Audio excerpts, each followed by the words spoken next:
오늘 요 말씀. 느부갓네살 왕이 두라 평지에 이 금신상을 세웠다 하는 얘기로 시작하는 장면이에요. 제가 요 다니엘서 읽으실 때 계속 말씀을 드렸던 부분, 다니엘이 90세 정도 살았는데 고레스왕 원년 때까지 위에 있었다, 이 얘기 기억나시죠? 고레스왕 원년이 539년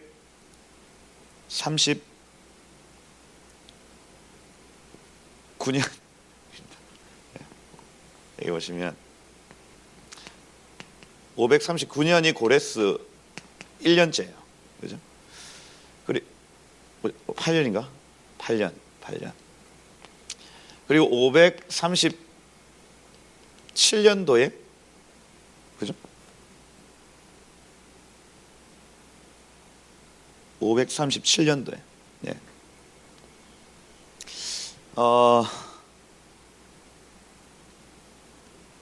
1차 포로기한이 일어납니다.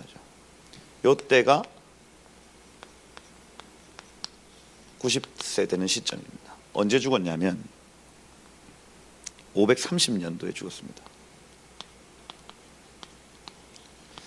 다니엘 사망입니다.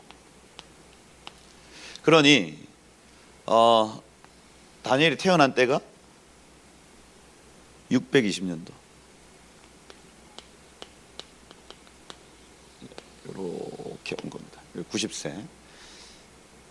그러니 한 8년, 82세. 정확하게 합시다. 계속 어중간하게 계속 얘기를 해가지고 다른 분들이 좀 헷갈릴 수 있겠는데, 대략 90세에 자기 약속의 성취를 봤다는 얘기를 하는 거거든요. 90세에 죽었다. 이것도 다 예상입니다. 예상. 실제로 딱 이렇게 죽은 게 아니에요. 그냥 예상치를 얘기하는 겁니다. 82세 때에까지 그 관직에 있었다는 겁니다. 그죠? 지금 트럼프 대통령이 75세 아닙니까? 그죠? 그러니까 82세까지 뭐 가능하다 생각을 해요. 그리고 83세 때에 예레미야의 70년이 이루어지는 거예요. 그러니까 포로기한이 이루어진 걸 실제로 눈으로 봅니다. 그래서 다니엘서를 읽을 때 이 사람 기도하는 사람인데 예레미야의 서책 두고 계속해서 기도했던 사람이다. 근데 그 기도에 우리가 약속을 붙들고 기도하지만 히브리서 11장에 보면 이 약속을 보지 못하고 성취를 보지 못하고 하늘나라 가는 사람들 많습니다. 근데 이 다니엘 같은 경우에는 약속을 본 사람들입니다. 약속의 성취를 경험했던 사람입니다. 거기에 굉장히 어떤 그 중요한 의미가 있어요. 다니엘 금식하거든요. 기도합니다, 여러분. 21일 금식, 다니엘 금식 이렇게 표현을 하지 않습니까? 금식과 기도를 통해서 하나님이 하신, 예레미야에게 하신 70년 만에 너희가 포로기한이 일어날 거다.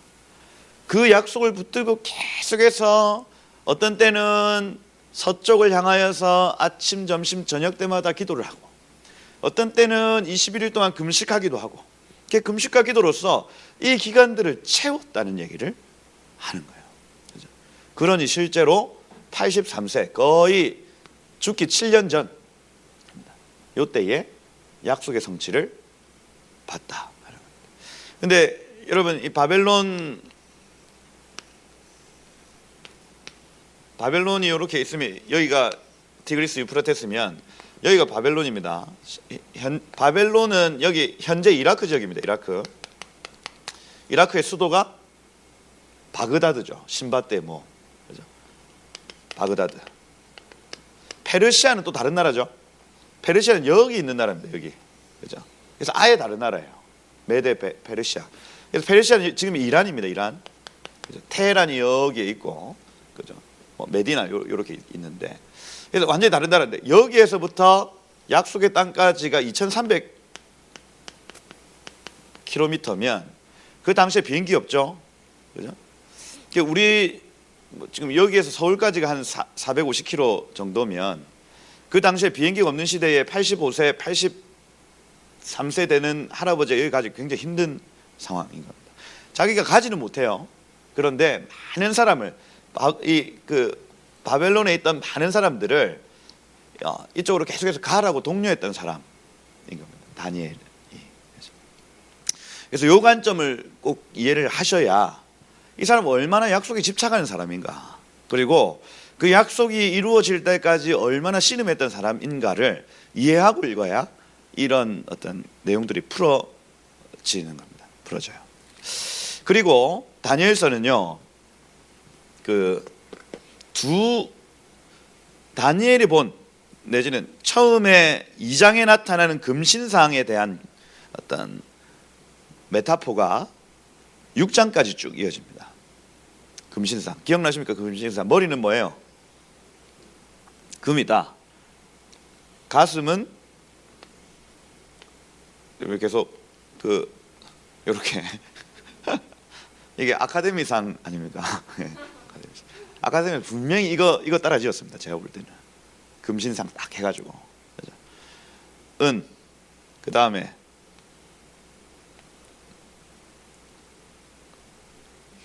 그죠?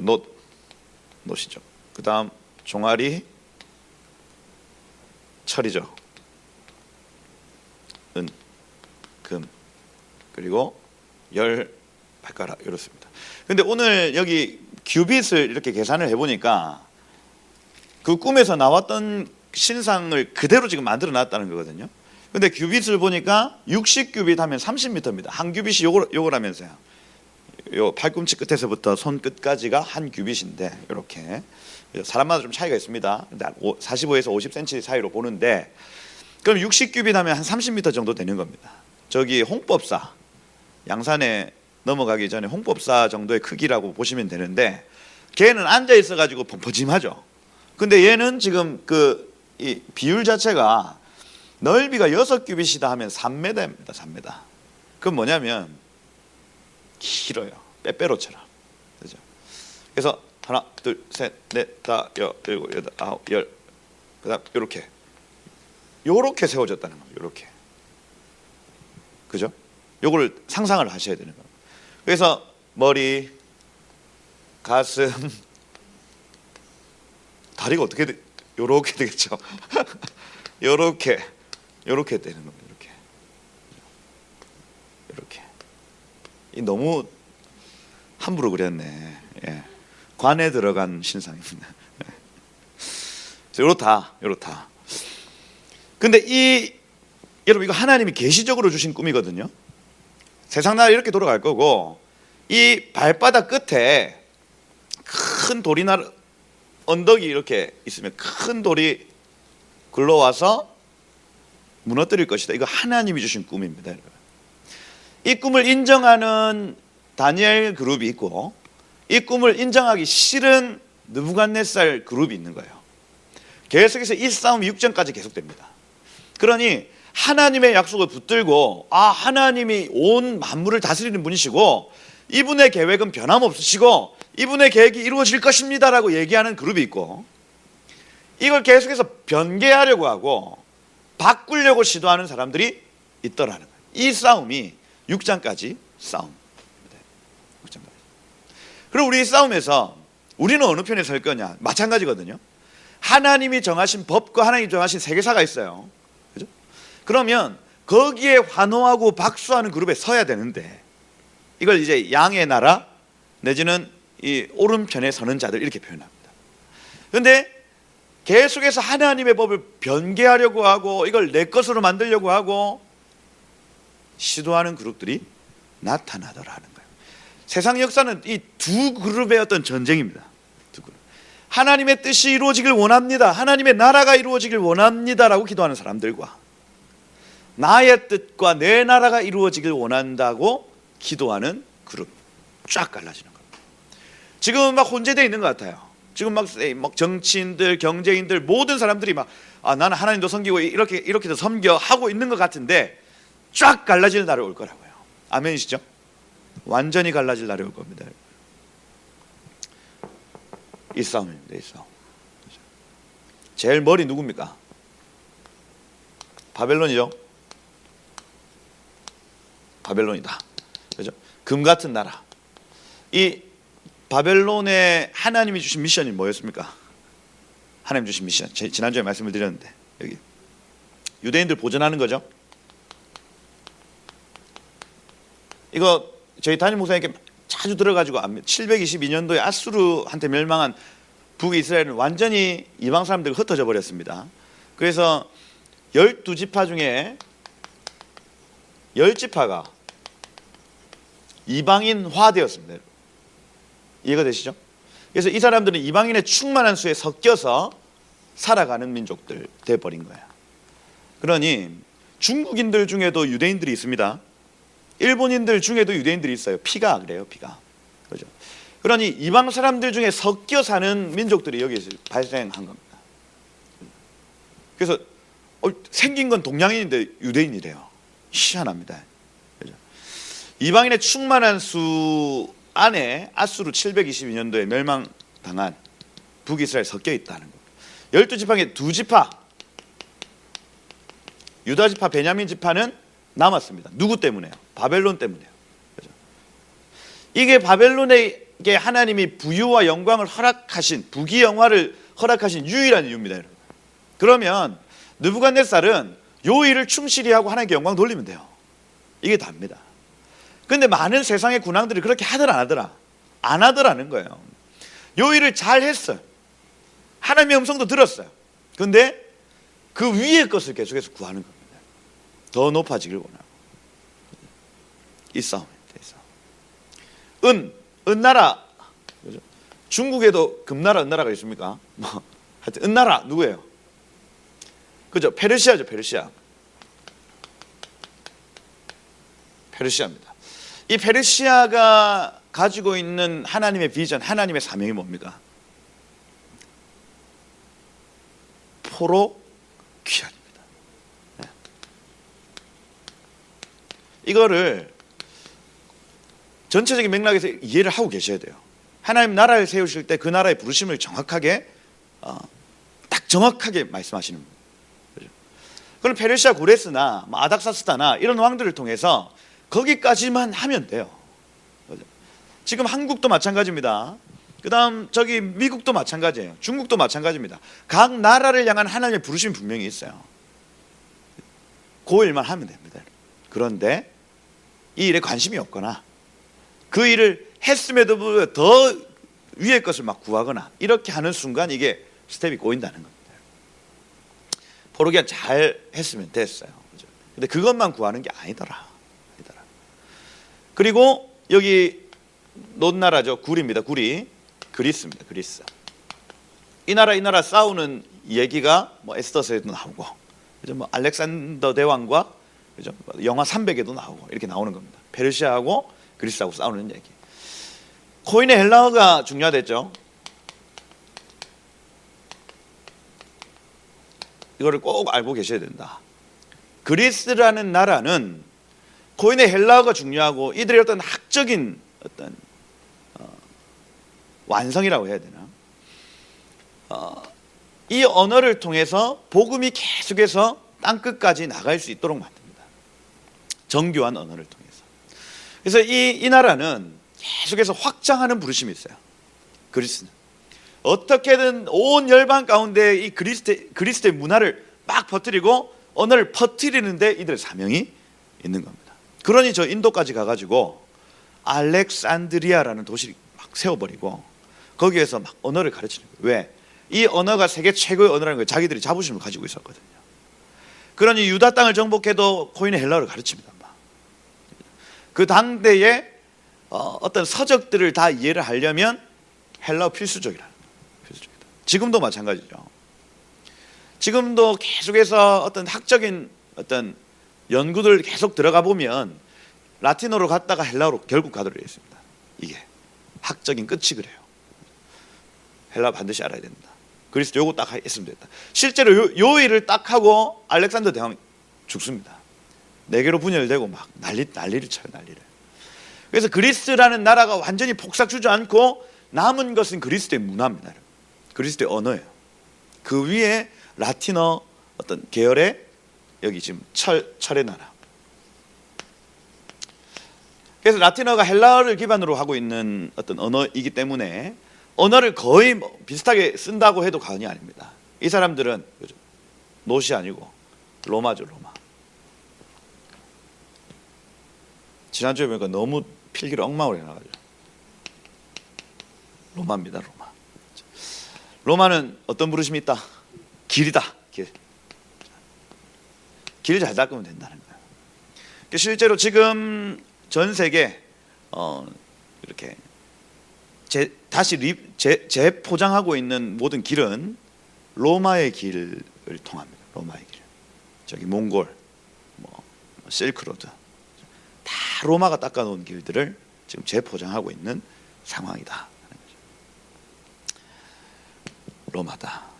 근데 이 로마 시대 때 더한 것을 막 구하지 않습니까? 뭐 교황 제도라든지 뭐 오만 짓을 다 합니다. 로마 시대 때 하나님 자리에 사람이 계속해서 이렇게 앉는 일들이 많아져요.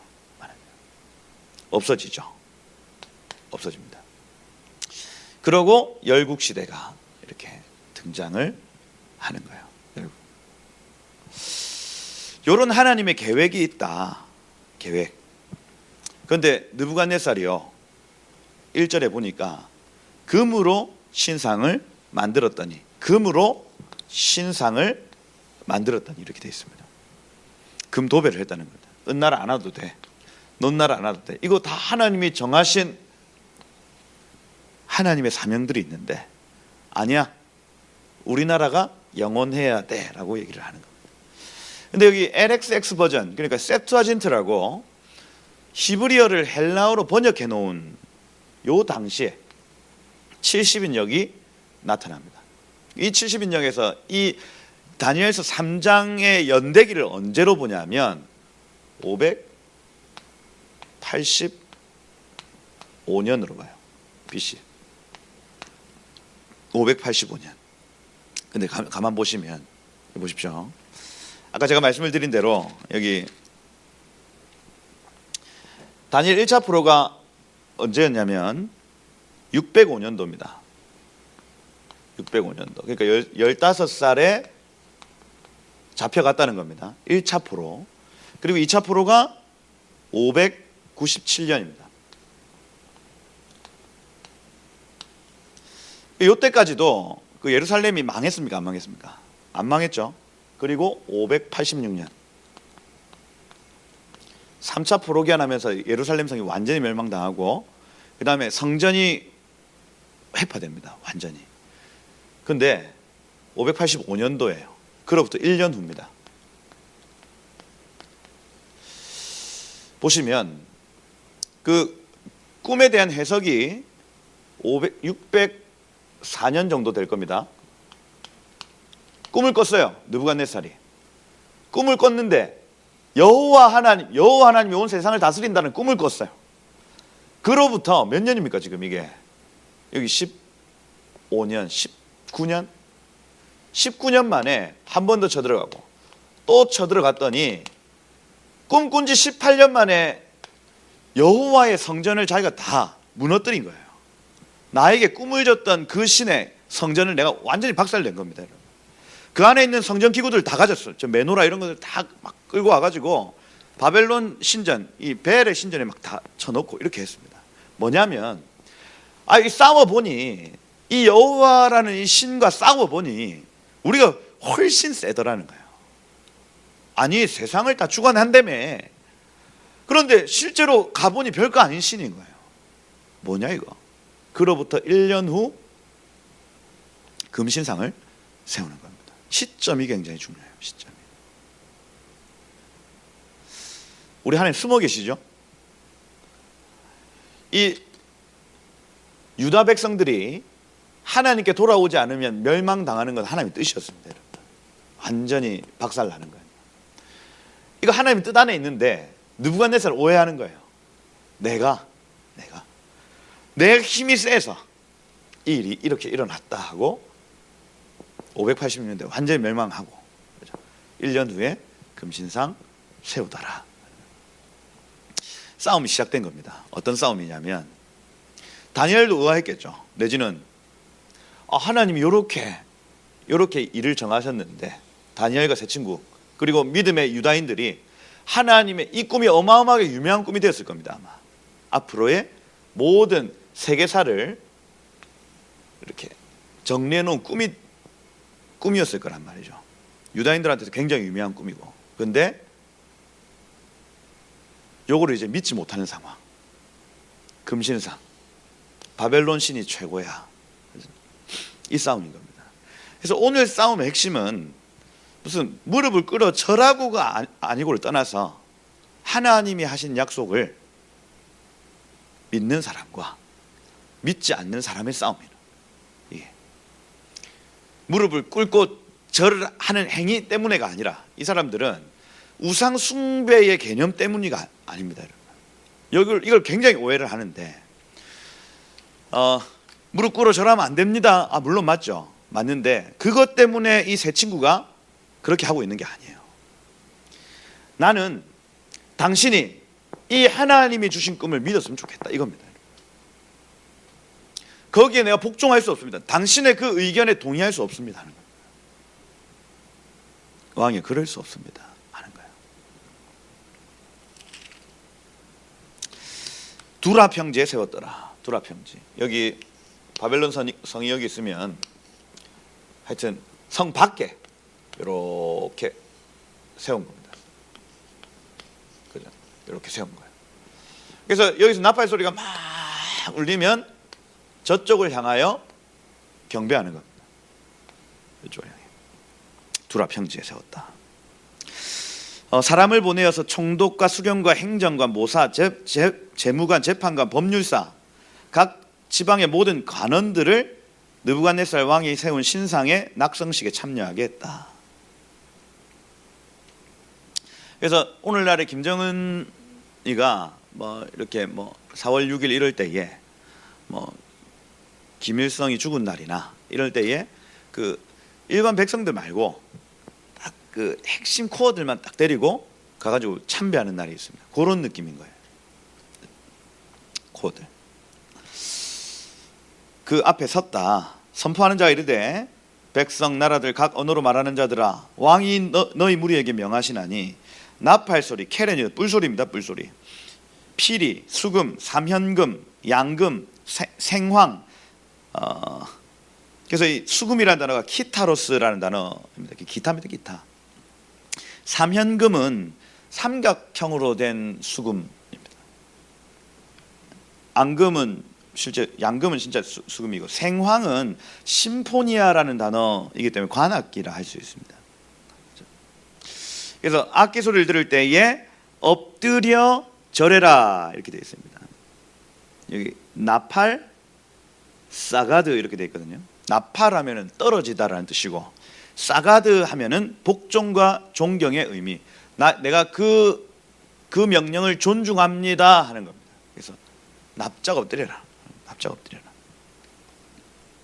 누구든지 엎드려 절하지 아니하는 자는 즉시 맹렬히 타는 풀무불에 던져 넣으리라 하였더라. 이렇게 되어 있죠. 엎드려 복종해라. 그렇지 않으면 풀무불에 들어간다는 겁니다. 근데 여러분 이 말씀을 보면서 반드시 생각나야 될 성경 구절이 요한계시록 13장이에요.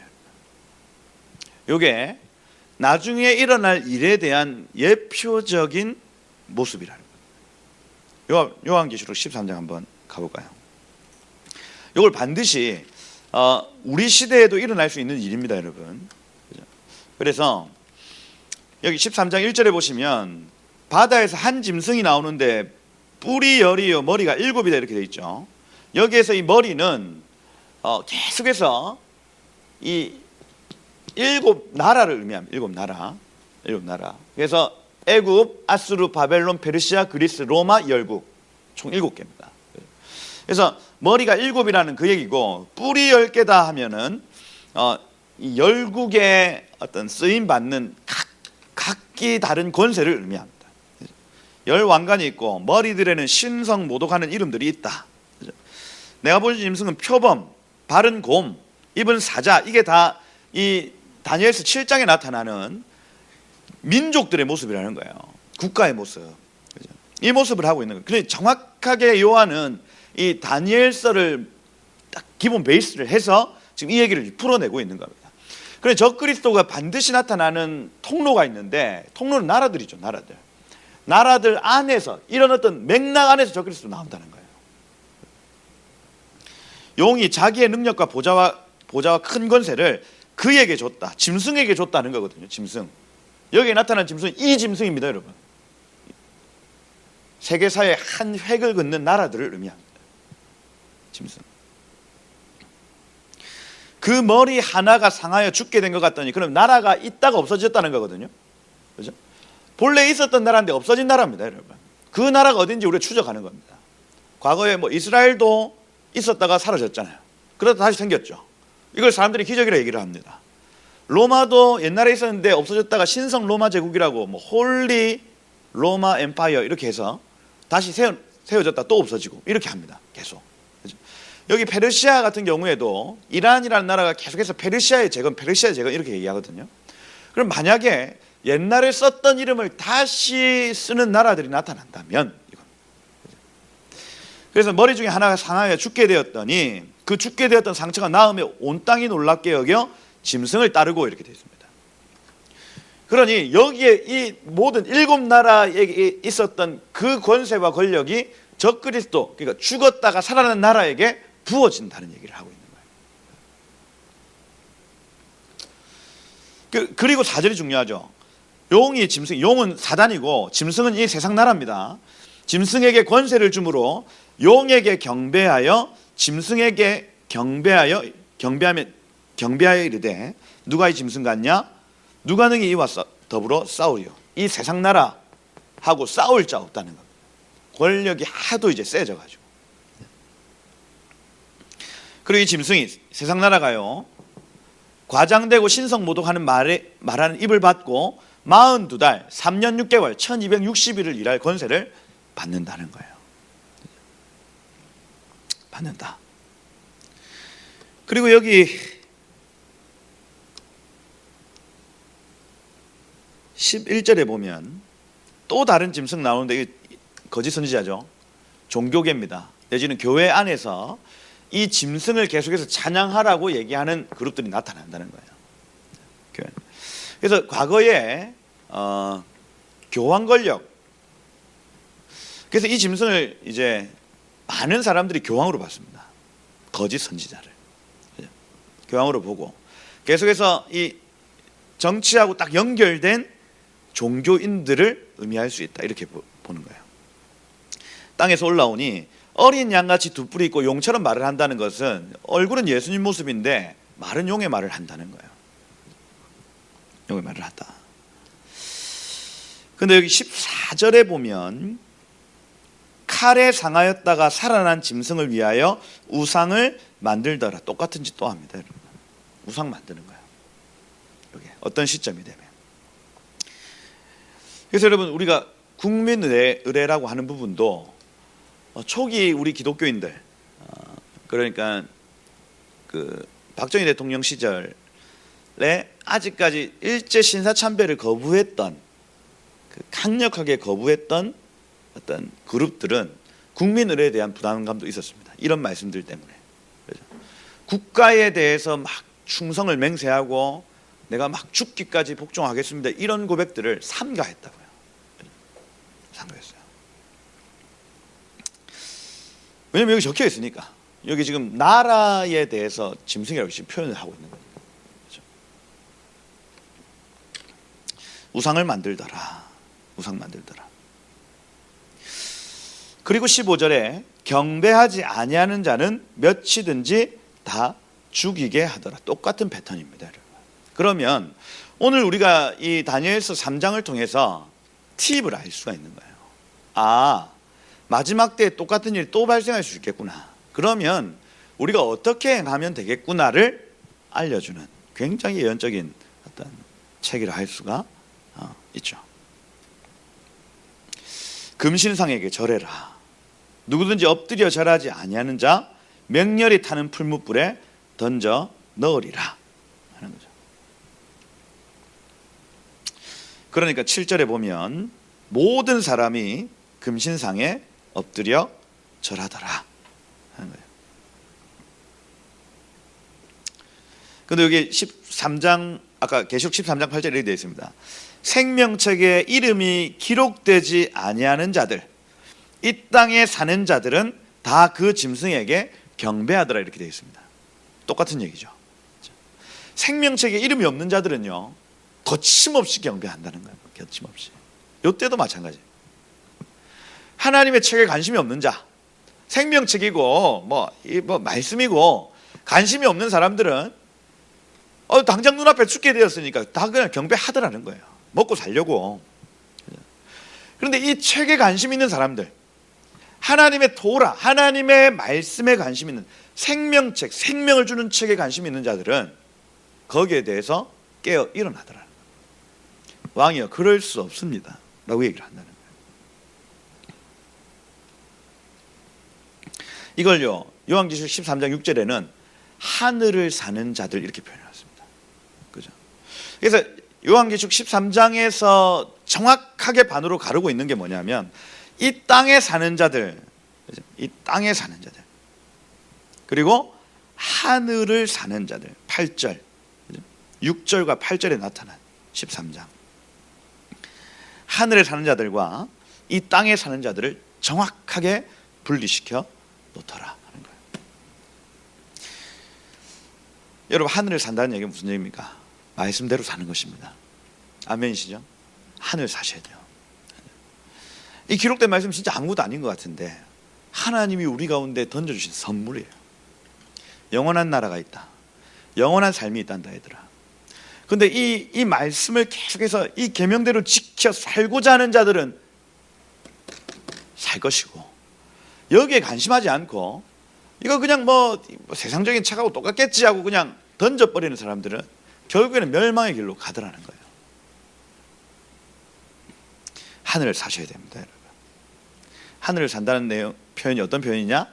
말씀대로 사는 것입니다. 말씀대로 사는 것. 그러지 않으면 왕이 세운 금신상에게 엎드려 절한다. 계시록 13장에는 이거보다 더 하죠. 그러니까 죽이기도 하지만 매매를 하지 못하도록 만드는 시스템까지 만들어 놓습니다. 666표 이런 뭐 다음에 자세히 뭐 얘기할 때가 있겠지만 매매를 못한다. 그럼 못 사먹는다는 겁니다.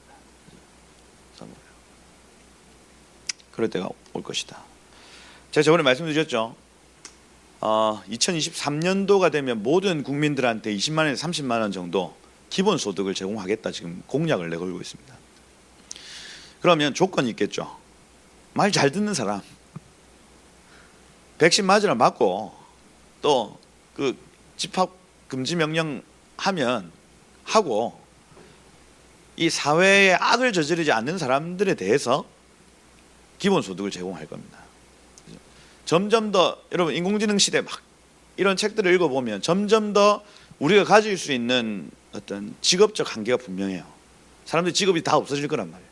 이 사람들의 논리가 일리가 있는 것이 앞으로 지금도 휴게소 이런 데 가보면 다 그 자동화 시스템이 다 되어 가고 있습니다. 그러면 사람이 일하지 않아도 지금 설거지를 여러분들이 하지 않고 식기 세척기가 하는 것처럼, 그 다음에 뭐 세탁기, 예전에 우리가 막 많은 시간을 들여서 했던 모든 일들을 기계가 지금 다 하고 있는 상황이 되거든요. 로봇 청소기, 우리는 가난해서 없지만 많은 사람들이 그거 다 쓰고 있다는 겁니다. 쓰고 있어요. 그러면서 사람들은 일하지 않는 상황이 오고 계속해서 제품이 공장은 계속해서 돌아가야 되는 거니까, 기업은 있어야 되는 거니까 기본소득을 줘서 소비를 계속해서 촉진시켜야 된다는 얘기를 하고 있는 겁니다. 그 기본소득이 처음에는 20만 원, 30만 원이었다가 나중에는 이게 그냥 놀고 먹어도 한 달에 한 500만 원씩 정부에서 주는 거예요. 소비만 하면 세상이 돌아가도록 만들어 놓는 겁니다. 근데 나중 되어서 만약에 우리가 정부에서 맞으라는 중국 백신 안 맞는다고 얘기를 한다. 그러면 표를 안 주는 거예요. 이해가 되세요? 컨테이전이라는 영화 보시면 백신 맞은 사람한테는 표를 줍니다. 그죠? 그럼 백신을 안 맞은 사람들은 집 밖에 못 나와요. 이 표가 있어야 백화점도 들어가고 하는 겁니다. 안전한 사람, 이 사람은 균이 없는 사람, 이렇게 해서 표를 딱 받아서 그 찍고 들어가는 겁니다. 그죠? 그러면 이 표 한 장 받으려고 로비를 어마어마하게 합니다. 내가 먼저 그 표를 좀 받으려고. 그죠? 그래서 기독교인인데 이 표가 있어야 백화점도 간다는 거예요. 이게 이 표가 없으면 아무 데도 못, 기본소득 안 나와. 어떻게 하실 거냐고요. 어떻게. 힘든 상황이죠. 그런 기간이 3년 6개월 있을 거란 얘기예요. 3년 6개월. 얼마나 힘들겠습니까? 그런데 기도하는 성도들 때문에 그 기간을 감해 주신다 이렇게 표현하거든요. 감해 주실 거다. 3년 6개월 되기 전에 주께서 오신다. 네. 심각하죠. 그렇죠? 이게 그러니까 예전에는 좀 먼 얘기였어요. 막 무슨 바코드니 뭐니 막 얘기하면 무슨 그런 음모론을 이렇게 했습니다. 근데 지금 딱 돌아가는 상황을 보면 이게 일리가 있는 얘기를 지금 하고 있는 거예요. 하고 있어요. 야, 이게 점점 가까이 오는 거예요. 아마 내년쯤 이런 얘기들 다시 여러분들 해보면 더 크게 다가올 겁니다. 이게 뭐야 지금 이렇게 될 거예요. 근데 괜찮다는 겁니다. 여기 지금 사드락 메삭 아벳느고는 성도들 괜찮습니다 이 얘기하는 거예요. 괜찮. 풀무불에 내가 들어가 봤습니다. 괜찮더라고요. 이렇게 얘기를 하는 거예요. 세상 사람들 다 엎드려 절할 수밖에 없습니다, 여러분. 이 땅에 사는 자들은 다 엎드려 절할 수밖에 없는 겁니다. 그죠? 하늘에 사는 사람들만 뚫고 지나가는 거예요. 그럼 교회는 이거 준비시켜줘야 됩니다. 이 막 엄한 소리 이제 하면 안 돼요. 엄한 소리, 애매한 소리 하면 안 됩니다. 이걸 성도들에게 준비시켜야 되는 겁니다. 지금 그때에 어떤 갈대아 사람들이 나와서 유다 사람들 참소했다 이렇게 되죠. 이 참소하다라는 단어가 아칼이라는 단어인데 많이 들어봤을 거예요. 먹다. 근데 케라츠라는 단어가 앞에 붙어서 조각을 먹다 이렇게 되어 있습니다. 이걸 참소라고 표현합니다. 뭡니까? 유다 사람들의 요만한 부분을 딱 잡아서 씹더라는 겁니다. 씹었다. 티끌 하나 같은. 나중에 다니엘도 이런 일들을 겪거든요. 집에서 조용히 기도하고 있습니다. 저 창문 열고. 근데 기도 금지령을 내렸어요. 이야, 세상에 비슷하네. 그죠? 기도와 예배 금지령이 내렸는데 문 열고 예배했다는 겁니다. 기도했다는 거예요. 근데 이 참소하는 것들이요, 벌을 못 버리죠. 계속 다니엘 보고 있다가 이 당시에는 이 세 친구 말고 다니엘 어디 갔냐, 사람들도 너무 궁금했나 봐요. 이런 소리 저런 소리 많이 합니다. 아니 세 친구만 풀문불에 들어가고 다니엘은 도대체 어디 간 거냐 했을 때 첫 번째는 파견 갔다. 어디 저 멀리 파견 가가지고 지금 이 현장에 없다. 일리가 있죠. 그 능력이 뛰어나니까, 그죠? 어디 갈 수 있겠다. 두 번째는 하도 높은 사람이라서 아무도 건드릴 수 없었다. 그죠? 심지어 왕도 이 다니엘은 건드리면 안 된다는 걸 알았다. 그래서 저 멀리 뭐 어디 이렇게 그 왕궁을 지키게 했다든지 그렇게 했을 것이다. 오만 추측을 다 합니다. 그죠? 그래서 어떻게든 지금 이 상황 속에는 다니엘은 지금 없습니다. 없어요. 근데 참소하는 자들이 저 세 친구 딱 보니까 절 안 하는 거예요. 그죠? 그 자리에서 이 낙성식 현장에서 절하지 않는 겁니다. 9절부터 12절까지가 그 얘기입니다. 절하지 아니하였나이다. 13절에 느부갓네살 왕이 노하고 분노하여,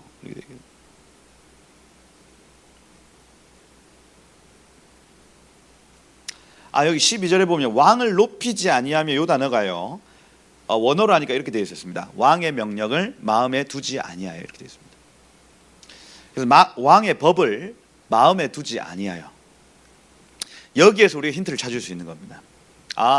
지금 이 전쟁은 왕의 심중에 있는 그 법과 하나님의 법의 싸움이구나. 그래서 이 사람들의 마음 안에는 하나님의 법을 마음에 뒀지 왕의 심중에 있는 의도와 법을 두지 않았다는 얘기를 하고, 두지 않았다. 그럼 여러분, 만약에 우상 숭배의 현장에 여러분들이 이렇게 갔다, 그죠? 단순히 절하고 안 하고가 아닙니다. 그 뒤에 있는 의도를 봐야 되는 겁니다. 이해가 되세요? 그 뒤에 있는 법 말입니다. 그 뒤에 있는 법. 그러니 여러분, 우상에게 바친 재물을 먹어도 됩니까 안 됩니까? 막 이런 논쟁들을 막 하거든요. 그 당시에 이 바울 당시에 도시에서 파는 모든 고기들 우상숭배 제물에 바쳐졌던 고기들입니다, 여러분. 이거 먹어도 됩니까 안 됩니까 할 때에 바울이 믿음이 연약한 자들을 위하여 내 먹지 않는다 이렇게 얘기합니다. 그런데 불신자들을 위하여 그걸 먹어야 될 때면 난 먹는다 이렇게 얘기합니다. 그러니 여러분 그 뒤에 있는 어떤 의도 이렇게 주는데 막 시험에서 막 이거 한번 먹어보십시오. 하나님을 참남케 하는 어떤 행위나 이런 것들이 뒤에 있으면 먹지 않는 겁니다.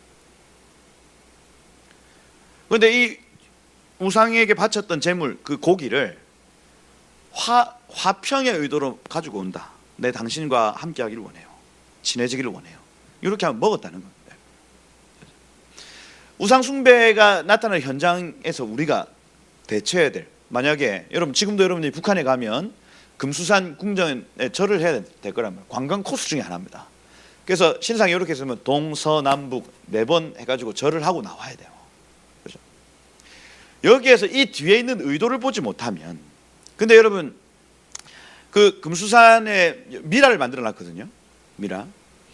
영원히 이 그 체제는 죽지 않을 것이다 하는 그 메시지가 거기 담겨 있습니다. 그래서 북한에 있는 모든 고위급 간부들이 다 1년에 한 번씩 거기를 참배함으로 영적인 어떤 권세와 권위를 받습니다. 이번에 김정은이가 그 4월 6일, 4월 9일 날 거기에 참배를 하지 않았다는 것은 뭐냐면 이번 해 동안에는 김정은이 그 영적 권세를 받지 못했다는 겁니다. 굉장히 급변할 가능성이 커요. 이 북한의 어떤 내부적인 사정이 굉장히 급변할 가능성이 큽니다. 그러니 그 뒤에 있는 어떤 영적인 어떤 의미들을 이렇게 살펴보면 거기에 절할 수 없는 겁니다, 여러분. 그런데 많은 목사님들이 가서 절을 하죠. 실제로 지금. 왜요? 관광 코스니까요.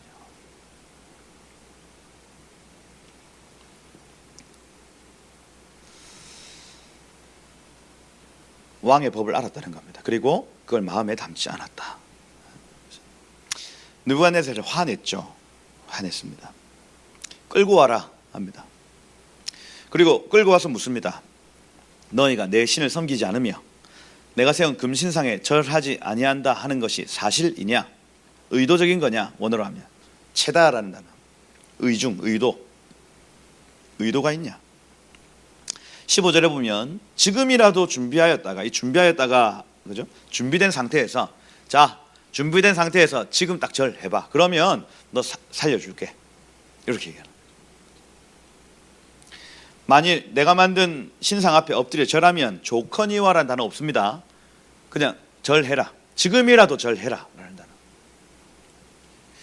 너희가 만일 절하지 않으면 즉시 타는 풀무불에 던져 넣을 것이다. 능히 너희를 내 손에 건져낼 신이 누구겠느냐. 여기에서 느부갓네살 마음의 심중에 정확한 이 586년도에 나에게 박살났던 여호와 그 신 아무것도 아니잖아 라고 얘기를 하는 겁니다. 심중이 드러나죠. 누구겠느냐. 근데 16절에 보면 사드락 메삭 아벳느고가 느부갓네살 왕이여 우리가 이 일에 대하여 왕에게 대답할 필요가 없습니다. 라샤하 나는 필요 없습니다. 이렇게 필요 없습니다. 이 일에 대해서. 이 법령에 대해서 이 일이라는 단어가 피트감이라는 단어인데 법령입니다. 법령. 이 법령에 대해서 당신의 의중에 대해서 우리는 생각할 필요조차가 없습니다 하는 거예요. 이 확신은 어디서 오냐면 그 느부갓네살이 꿨던 꿈, 이건 하나님이 주신 꿈이고 이것을 당신이 금으로 도배를 한다고 하는 것은 이건 하나님의 뜻을 완전히 그냥 뭉개뜨리는 짓이다. 거기에 대한 확신이 있습니다. 그거예요. 그러니 이건 단순히 어떤 10계명에 대한 어떤 복종이 아니라 하나님의 뜻에 대해서 계속해서 그걸 변개하려는 느부갓네살을 향해서 메시지를 주고 있는 거예요. 당신의 법령 잘못된 것이다. 내가 거기에 동의할 수가 없다. 이 얘기하는 거예요. 대답할 필요가 없나이다.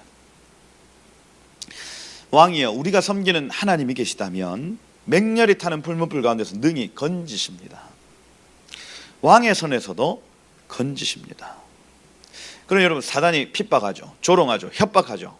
그런데 이걸요, 믿음의 형제들이요, 비웃습니다. 왕이요, 그럴 생각할 필요조차 없습니다. 하나님이 우리를 건지십니다. 당신의 손에서도 건지실 겁니다. 담대함. 그리고 18절에 여러분, 유명한 그리 아니하실지라도, 하나님 우리를 건지지 않으셔도 왕이여, 우리가 왕의 신들을 섬기지도 않고 왕이 세우신 금신상에 절하지 않을 줄 아옵소서.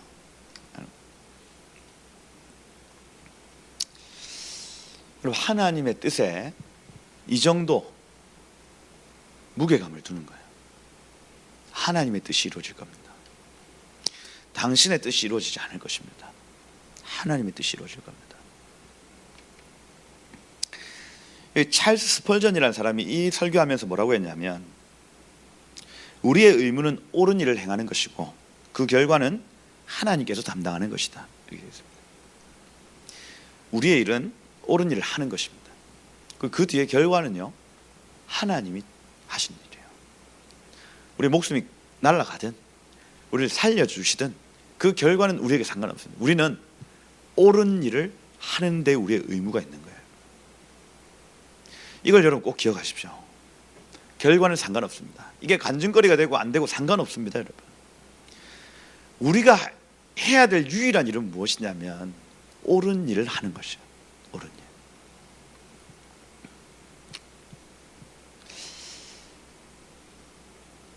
여러분, 무엇이 옳은 일인지를 알아야 됩니다. 여기에서 성경 복잡한 얘기하고 있는 것 같지만 하나님의 뜻이 옳은 일입니다. 여러분. 이것이 옳은 일이에요. 이걸 금으로 도배해버린다, 바벨론 나라의 영원하라, 옳지 않은 일입니다.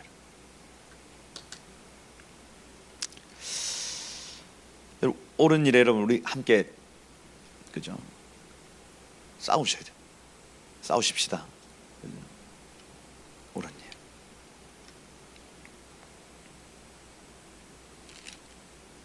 하나님의 뜻에 대해서 믿음을 고백했습니다. 19절에 보니까 분이 가득해서 사드락 메삭 아벳느고 얼굴빛 바꾸고 명령하여 그 풀무불 뜨겁게 하기를 평소보다 7배를 해라. 보통 1200도씨 정도까지 올린다 하더라고요. 그럼 7배 하면 한 8000도까지 올리는 겁니다. 8000도. 상상이 안 되는.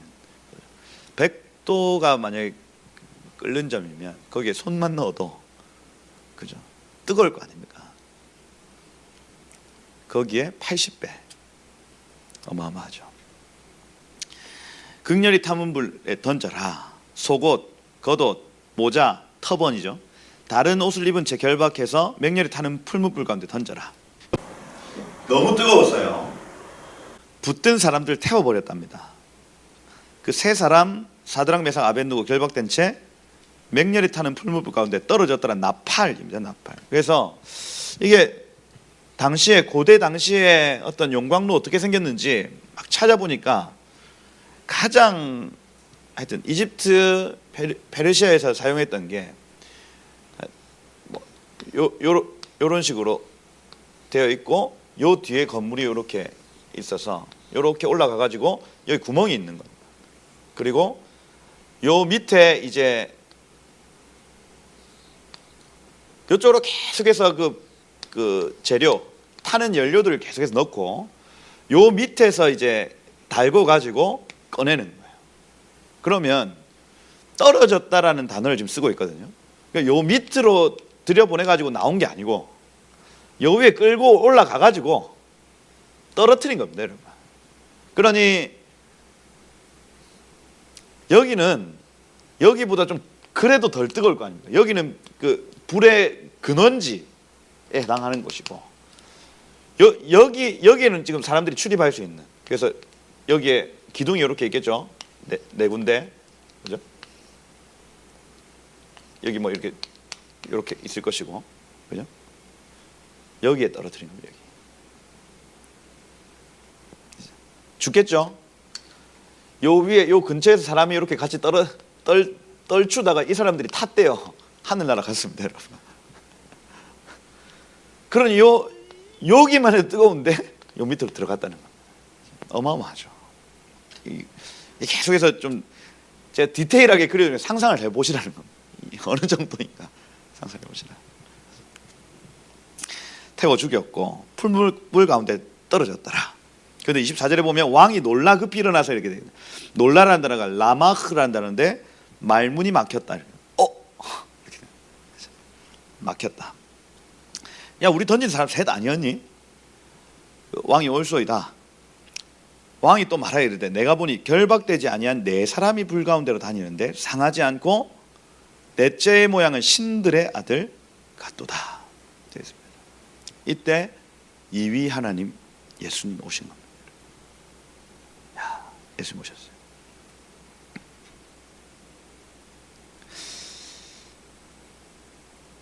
풀무불 가운데서 느부갓네살 부릅니다. 지극히 높으신 하나님의 종, 정신 차렸죠? 정신 차렸습니다. 지극히 높으신 하나님의 종 사드락 메삭 아벳느고 이리로 나오너라. 그죠? 그러니 여기 지금 요 제 비슷한 거 위에서 이렇게 막 이렇게 놀고 있다가 그 밑에 막 부셔가지고 막 나오는 겁니다. 막 나와요.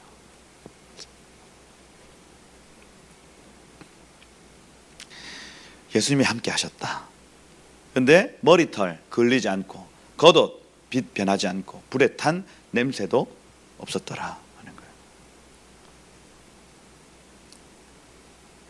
그리고 28절부터 30절까지 이 불신자 느부갓네살이 이 일을 통해서 하나님의 살아계심을 신앙 고백하는 장면들 나타나죠. 여러분, 이 하나의 어떤 이벤트와 같은 사건입니다. 그런데 이 사건이 단순히 구약에 이런 성도들이 있었다 차원이 아니라 앞으로 일어날 일에 대한 어떤 계시적 차원입니다. 앞으로 일어날 때, 이런 일들이 일어날 때 우리의 목숨을 담보로 신앙을 지켜야 될 때 어떻게 해야 되는가를 나타내고 있더라 하는 거죠. 우상 숭배, 그죠? 여러분, 하나님의 뜻이 이루어지길 계속해서 기도하십시다. 그죠? 하나님의 세계 경영이 있습니다. 그 세계 경영을 계속해서 바라보고 사업하고 바라보고 정치하고 바라보고 나아가는 사람들은 결국에는 삽니다. 생명을 누려요. 근데 이거에 대한 관심이 전혀 없어요. 지금도 하나님 말씀하시거든요. 지금도 하나님의 세계 경영이 있습니다. 이 한국 땅 가운데 하나님의 그 사명이 있어요. 사명. 뭐죠? 대한민국을 새롭게 태어나게 하실 때에 하나님 사명을 주셨다고요. 그 미국 트루먼 대통령이죠. 트루먼 대통령을 통해서 이스라엘이라는 나라가 1948년도 5월 달에 건국이 되고 트루먼 대통령의 결정을 통해서 이 1948년도 8월 달에 우리나라 강복이 됩니다. 48년도에 우리가 건국이 되어지는 겁니다. 똑같은 연도에 5월 달, 8월 달에 동시에 미국이라는 한 나라의 어떤 그 영향력을 통해서 두 나라가 태어나 버린 거예요. 본래는 없었던 나라입니다, 여러분. 36년 동안 대한제국, 조선이라는 나라가 없었다니까요. 우리나라는 일본이라는 이름을 가지고 있었습니다. 이 한반도가. 그런데 이 미국이라는 이 독수의 날개 아래에서 두 나라가 잉태했는데 이 잉태한 나라는 부르심이 있다는 거예요. 부르심.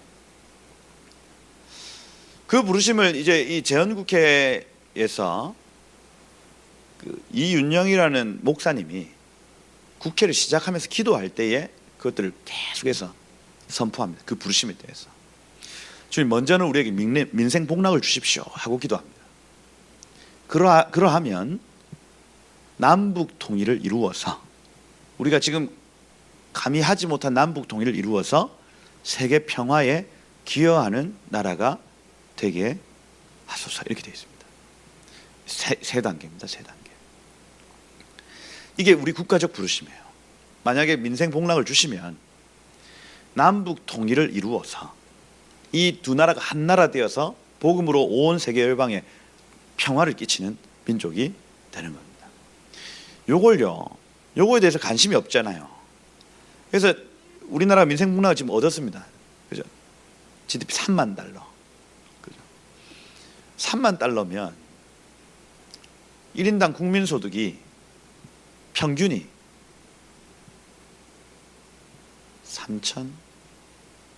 3,400 정도 되겠네요. 이게. 저는 3,400 못 받는데요. 평균이 그렇다는 거예요. 평균이. 잘 사는 거예요. 잘 사는 거. 본래 우리나라가 GDP가 1인당 1년 동안 버는 게 80달러. 그러니까 1년에 8만 원을 벌었던 나라예요. 우리나라가. 한 달도 아니고 1년에. 그걸로 내 식구 막 이렇게 막 먹고 살았습니다. 1년에. 기적 아니에요, 여러분. 여기 기적입니다. 기적이에요. 이건 하나님이 하신 거예요, 하나님이. 민생복락을 주셨다니까요, 여러분. 조기 걸어놓고 간장에 밥 찍어가지고 조기는 쳐다만 보고 하루 이틀 사흘 나흘 동태가 그렇게 명태 다 그날에 그 고기 못 먹고 이거 다 간장 찍어 먹다가 나온 게 명태 아닙니까? 그 다 말라 비틀어진 거 막 두둑을 패가지고 그 푸고 끓이고 우리나라에 그렇게 살았다니까요, 여러분. 요새 애들 여러분 생선 거들 때 봅니까? 이 뭘 해도 그죠? 잘 살게 되었다니까요. 그러면 이 나라의 부르심을 알아야 됩니다. 우리가 통일을 이루어야 되는구나. 함께 통일 한 나라 되어서 온 열방의 복음으로 이 평화의 도구로 평화의 복음을 전해야 되는구나. 여기에 관심하지 않으면요, 이 나라 망합니다. 망해요. 망할 겁니다, 여러분. 그 교회는 계속해서 이걸 가르쳐야 됩니다. 깨어.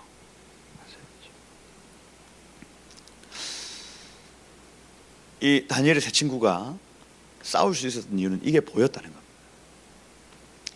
무릎 꿇지 않았던 이유는 이것이 보여서 그래요. 이것이 하나님의 세계 경영. 여러분 발견되시길 축복합니다. 네. 여러분이 돈을 버는 이유, 여러분이 오늘 그 사람을 만나는 이유, 모든 이유가 하나님의 세계 경영 안에 있어야 하겠다.